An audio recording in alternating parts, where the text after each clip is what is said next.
it sort of made sense to bring back GTA 5 and compare it to something a little bit more of its standards. And Just Cause 3 totally matches that. And there's no multiplayer mode, but that's okay because it's still a lot of fun. Even though, yes, I do know there is a beta for PC only. So let's get into this.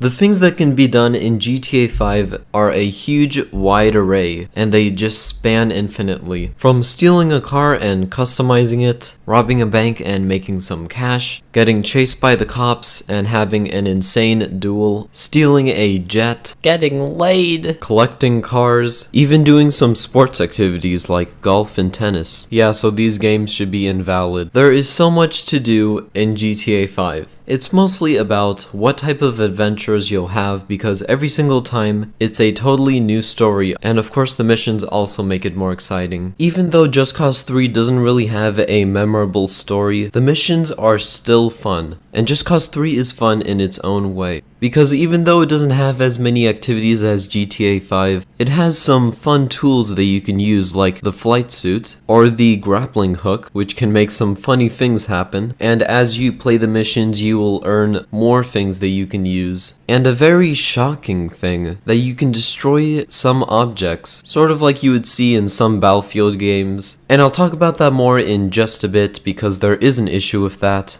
It doesn't really affect the experience, but for some people it may. If you are running this game on a computer, then you will notice that this game is extremely beautiful. As you can see when I'm using Chrome, you can see how much detail there is in the reflection. The water also looks great when the settings are high, and the lens flare, guaranteed J.J. Abrams approves. And every detail just works. And it's pretty shocking for the size of the game that it can still look this good. For a game that has taken huge explosions and huge destruction, Just Cause 3 also has some very good graphics. The textures and detail look very shocking, and this is the Xbox version, and to be honest, it almost looks just as good as the PC version. I like how the rockets look. They look a little bit more realistic with all of the lighting and the smoke.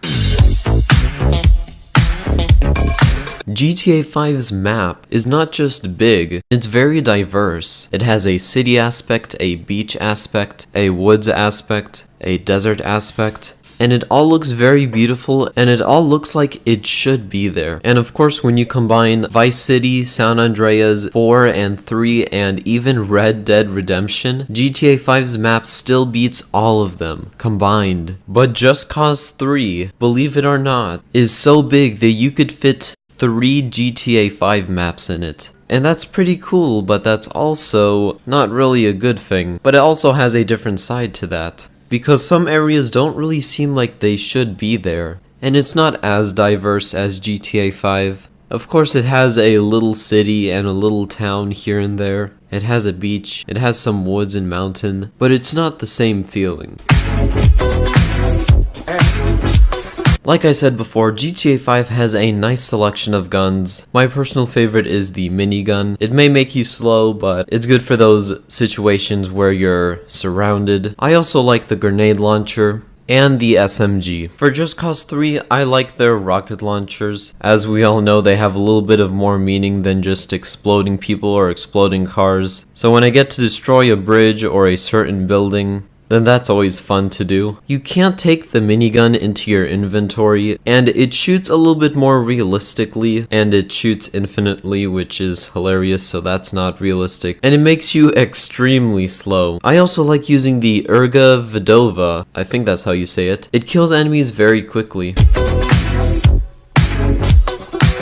This is sort of strange that I've never actually noticed, but according to Steam, compared to the minimum requirements needed to run GTA 5, you actually need more RAM to run Battlefield 1 or Infinite Warfare. Doesn't anyone just find that a little bit ironic and weird? Because, you know, you can do more in GTA and it's a bigger map and stuff. That means that if you have GTA on low settings, you can run it on the Nintendo Switch, possibly. Even though we don't know the specs for the Switch, telling that every single game is almost 4 gigabytes of RAM or below. That means that potentially that would be possible if only you guys partnered. One thing that I want to note about Just Cause 3 is that, like I said earlier, there's a ton of things that explode, like the bridge, and I'm not sure if this is a good thing for many people, because for some people it could be annoying to see frame drops. It happens on the Xbox. I'm not sure for the PlayStation, and of course it depends on your PC, and things are now getting even stranger. Because if you didn't notice, guys, Just Cause 3 actually requires less memory, like in terms of storage. Just Cause 3 is only 54 gigabytes, and GTA 5 is 65. And you may be wondering why. Well, remember that Just Cause 3 has like a huge map, maybe even more than 3 times bigger than GTA 5's.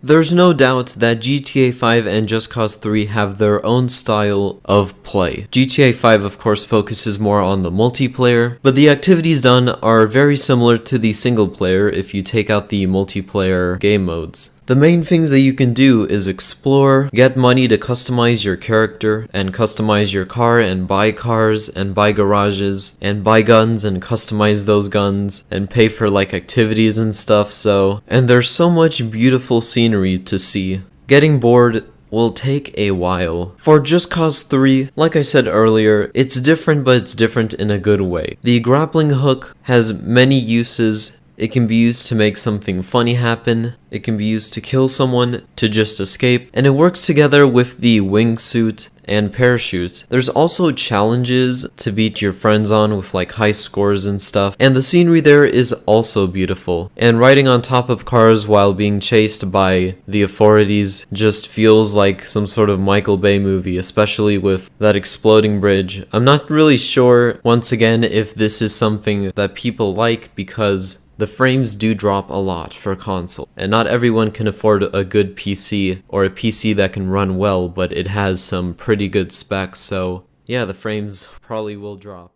But other